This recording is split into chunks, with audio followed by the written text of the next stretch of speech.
So ఇక ఈ case వివరాల గురించి కూడా వెల్లడించడం అయితే జరిగింది. ఇక ప్రత్యేకంగా బెయిల్ ఎందుకు అడుగుతున్నారు, బండి భగీరథ్ పిటిషన్పై మరి హైకోర్టు ప్రశ్నల వర్షం కురిపించింది. మరి ఫోక్సో కేసులో కేంద్ర మంత్రి బండి సంజయ్ కుమార్ బండి భగీరథ్ ముందస్తు బెయిల్ పిటిషన్ విచారణను తెలంగాణ హైకోర్టు వారం రోజులకు వాయిదా వేసింది. మధ్యంతర బెయిల్ పిటిషన్పై శుక్రవారం విచారణ చేపడతామని పేర్కొంది. కాగా కేంద్ర మంత్రి బండి సంజయ్ కుమార్ బండి భగీరథ్పై హైదరాబాద్లోని పేట్ బషీరాబాద్ పోలీస్ స్టేషన్లో ఫోక్సో కేసు నమోదైన విషయం తెలిసిందే. ఈ కేసులో ముందస్తు బెయిల్ కోసం భగీరథ్ హైకోర్టును ఆశ్రయించాడు. గురువారం హైకోర్టులో ఈ పిటిషన్పై విచారణ జరగగా భగీరథ్ తరపున ప్రముఖ లాయర్ నిరంజన్ రెడ్డి వాదనలు వినిపించారు. పోక్సో కేసులోనూ పిటిషనర్ కొన్ని హక్కులు ఉంటాయని, పోక్సో చట్టంలోని సెక్షన్ 11 పరిధిలో పిటిషనర్ రారని వాదించారు. బిఎస్ఎన్ సెక్షన్ 74, 75 కింద ఆరోపణ రుజువు కాలేదని కోర్టుకు వివరించారు. బాధితురాలుగా పేర్కొంటున్న యువతి మైనర్ కాదని, ఆమె వయసు 19 నుండి 20 ఏళ్ల మధ్య ఉంటుందని పేర్కొన్నారు. బాధితురాలు తప్పుడు రికార్డులతో వయసు తగ్గించి పోక్సో కేసు పెట్టించారని ఆరోపించారు. ఆ యువతి పలు రకాలుగా తేదీలో డేట్ ఆఫ్ బర్త్ సర్టిఫికేట్స్ తీసుకుందన్నారు. ఈ నెల 8న పేట్ బషీరాబాద్ పిఎస్లో నమోదైన పోక్సో కేసులో భగీరథ్పై తప్పుడు ఆరోపణలు చేశారని కోర్టు దృష్టికి వెళ్లారు. తన క్లయింట్ మంచి బాలిక ఫ్యామిలీ 5 కోట్లు డిమాండ్ చేశారని తన క్లయింట్ నుంచి బాలిక ఫ్యామిలీ 5 కోట్లు డిమాండ్ చేశారని పేర్కొన్నారు. బెదిరింపులకు పాల్పడటమే కాకుండా మొత్తాన్ని చెల్లించకపోతే ఆత్మహత్య చేసుకుంటారని బాధితురాలు బెదిరించారని వాదించారు. బాధితుల నుంచి వచ్చిన బెదిరింపులకు లొంగకుండా కరీంనగర్ 2 టౌన్ పోలీస్ స్టేషన్లో ఫిర్యాదు చేశామన్నారు. ప్రముఖ రాజకీయ వ్యక్తి కుమారుడు కావడంతో ఈ కుట్రకు పాల్పడ్డారన్నారు. ఒక్కసారిగా ఎఫ్ఐఆర్ నమోదు చేశాక సెక్షన్లు మార్చి ఇది కుట్రపూరితంగా చర్యగా భావించాలని వాదించారు. బాధితురాలి స్టేట్మెంట్ రికార్డ్ చేశాకే వాస్తవాలు తెలుసుకుని సెక్షన్లు మార్చడం జరిగిందని బాధితురాలి తరపు లాయర్ కౌంటర్ ఇచ్చారు. ఇరు వర్గాల వాదనలు విన్న న్యాయస్థానం భగీరథ్ ముందస్తు బెయిల్ పిటిషన్పై విచారణను వారం రోజులకు వాయిదా వేసింది. బాధితురాలు పుట్టినరోజు డేట్స్పై గతంలో ర్యాష్ డ్రైవింగ్ కేసులో అమ్మాయి మేజర్ అని పోలీసులు ఫైల్ చేసిన ఛార్జ్షీట్ పట్ల పోలీసులు విచారణ జరపాలని హైకోర్టు ఆదేశించింది. వీటి ఆధారంగా నిర్ణయం తీసుకుంటామని పేర్కొంది. అయితే ముందస్తు బెయిల్ వచ్చే వరకు అరెస్టు చేయకుండా మధ్యంతర ఆదేశాలు ఇవ్వాలని భగీరథ్ తరపు లాయర్ కోరగా మధ్యంతర బెయిల్పై శుక్రవారం విచారణ చేపడతామని హైకోర్టు స్పష్టం చేసింది. లాయర్లు సంయమనంతో వ్యవహరించాలి. బండి భగీరథ్ను క్రిమినల్ అని బాధితురాలి తరపు న్యాయవాది సంబోధించడంతో పిటిషనర్ తరపు లాయర్ తీవ్ర అభ్యంతరం వ్యక్తం చేశారు. ఇరువురి మధ్య వాగ్వాదంతో జడ్జి తీవ్ర అసహనం వ్యక్తం చేశారు. నేర నిరూపణ అయ్యేంత వరకు నేరస్తుడు అనకూడదని హైకోర్టు పేర్కొంది. లాయర్లకు సంయమనం లేకపోతే పిటిషన్ను మరో బెంచ్కు మార్చుకోవచ్చునని సూచించింది. ఇరువైపులా న్యాయవాదులు సంయమనంతో వ్యవహరించాలని ఆదేశించింది. పిటిషనర్కు అన్ని కేసుల్లో కాకుండా ప్రత్యేకంగా బెయిల్ ఎందుకు అడుగుతున్నారని విచారణ సందర్భంగా హైకోర్టు ప్రశ్నించింది. దీనికి పిటిషనర్ తరపు న్యాయవాది బెదిరిస్తూ బండి భగీరథ్ ఎలాంటి ప్రత్యేక హోదాలో బెయిల్ పిటిషన్ దాఖలు చేయలేదన్నారు. 15-18 ఏళ్ల బాలిక బాధితురాలుగా ఉంటే బెయిల్ ఇవ్వొచ్చని తీర్పులు ఉన్నాయని వాదనలు వినిపించారు. గంటల తరబడి పిటిషనర్ బాధితురాలు ఫోన్లో మాట్లాడుకున్నారని వివరించారు. మొదట ఎఫ్ఐఆర్లో నిందితులపై 7 ఏళ్ల కంటే తక్కువ శిక్ష పడే సెక్షన్లు నమోదు చేశారా అని హైకోర్టు ప్రశ్నించింది. ఈ నెల 8న బాధితురాలి ఫిర్యాదు మేరకు కేసు నమోదు చేశామని హైకోర్టుకు పీపీ తెలిపారు.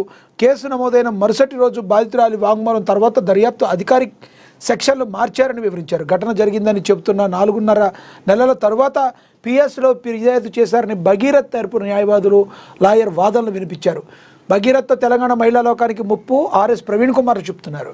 చట్టానికి వ్యతిరేకంగా బండి భగీరథ్ మామకు పోలీసులు నోటీసులు ఇచ్చారని బీఆర్ఎస్ రాష్ట్ర ప్రధాన కార్యదర్శి ఆర్ఎస్ ప్రవీణ్ కుమార్ కూడా చెప్పుకొచ్చారు.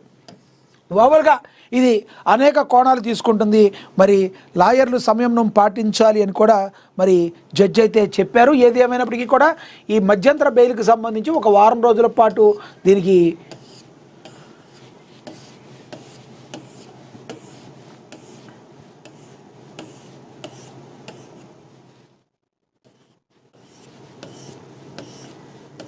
వాయిదా అయితే జరిగింది వారం రోజుల పాటు. సో ఓవరాల్గా బండి భగీరథ్ విషయంలో అయితే ఈ రకంగా నడుస్తుంది. ప్రజెంట్ అయితే కొంచెం సంయమనం పాటించాలని కూడా లాయర్లందరూ కూడా చెప్తున్నారు. ఇక ఒక్కటి అడక్కు అండర్ గ్రౌండ్లో బీజేపీ నేతలు మోదీ మైలేజ్ మిస్ అయిందంటూ నేతలు సర్కార్ తీరుపైన ప్రశ్నలు. తెలంగాణ రాజకీయాల్లో బండి సంజయ్ కుమారుడు భగీరథ్పై నమోదైన పోక్సో కేసు సంచలనంగా మారగా తెలంగాణ బీజేపీ నేతలు అతలాకుతలమవుతున్నారు. ఈ ఎపిసోడ్ను ఎలా కౌంటర్ చేయాలో తెలియక తెలంగాణ బీజేపీలోని కీలక నేతలంతా అండర్ గ్రౌండ్కి వెళ్ళిపోయారనే చర్చ జరుగుతుంది. ఈ సున్నితమైన అంశంపై ఎక్కడ స్పందించాల్సి వస్తుందన్న భయంతో నాయకులు అందుబాటులో ఉండటం లేదన్న చర్చ సాగుతుంది. ఆడపిల్ల సమస్య కావడం, మరోవైపు ఇంకా ఎపిసోడ్ను లాగుతుండటంతో బండితో పాటు బీజేపీకి కూడా డ్యామేజ్ అయిందని కూడా చెప్పుకొచ్చారు.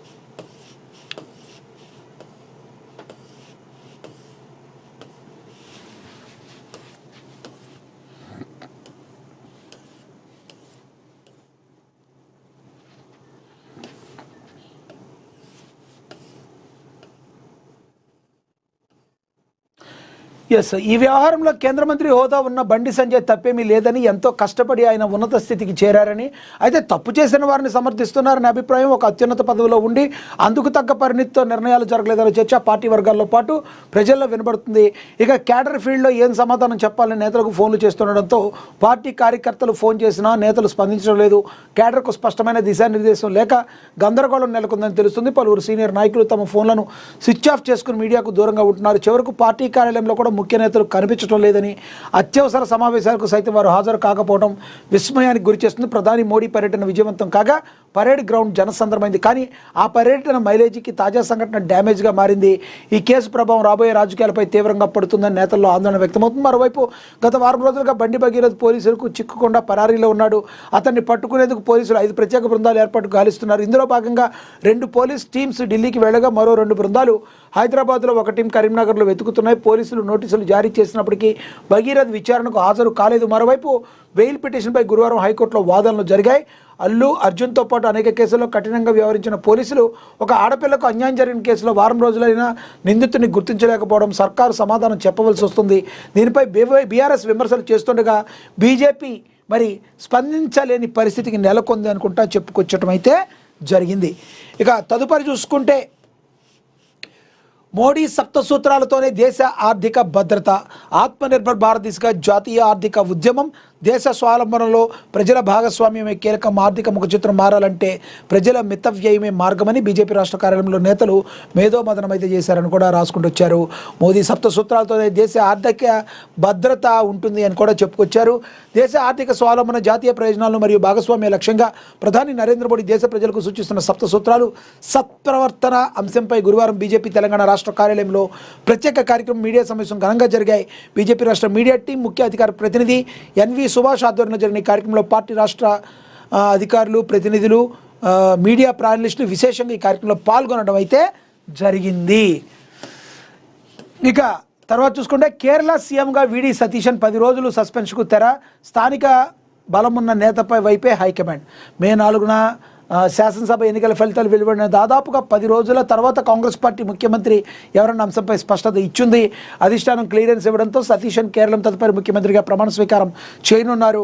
140 స్థానాలు ఉన్న కేరళం అసెంబ్లీలో 102 స్థానాలు గెలుచుకున్న యూడీఎఫ్ కూటమికి సారథ్యం వహించిన ప్రతిపక్ష నేత వీడి సతీశన్ ఇప్పుడు రాష్ట్ర ముఖ్యమంత్రిగా పగ్గాలు చేపడుతున్నారు. ఎన్నికల ఫలితాలు వెలువడిన 10 రోజుల వరకు ముఖ్యమంత్రి ఎవరనే దానిపై తీవ్ర ఉత్కంఠ నెలకొంది.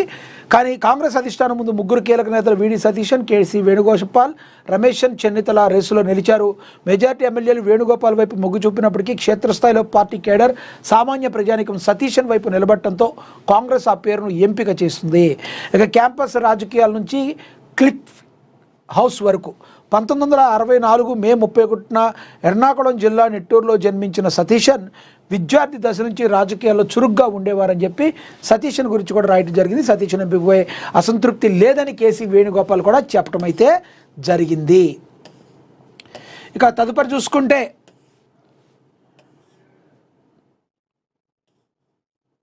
ఎవరికి ఛాన్స్, 5-6 కీలక మంత్రుల శాఖల్లో మార్పులు తగ్గమని భావిస్తున్నారు. వివాదాస్పద మంత్రులు, నేతల వ్యవహారాలు పరిగణలోకి తీసుకుని 2028లో పార్టీ గెలిపే లక్ష్యంగా కొత్త టీంను సీఎం సెట్ చేసుకునే అవకాశాలు ఉన్నట్లు తెలుస్తుంది. బండి సంజయ్ తనుడి ఎపిసోడ్లో బీజేపీకి షాక్కు గురికాగా బీఆర్ఎస్ పార్టీ వ్యూహ లోపాలతో పట్టు సాధించడం లేదు. ముఖ్యమంత్రి రాజకీయ చతురతతో కాంగ్రెస్ ముందు వరుసలో ఉండగా ఇదే పట్టును సాగించి 2023కి మించి సీట్లు సాధించాలని, 100 సీట్లే లక్ష్యంగా ముందుకెళ్లాలని కాంగ్రెస్ భావిస్తుంది.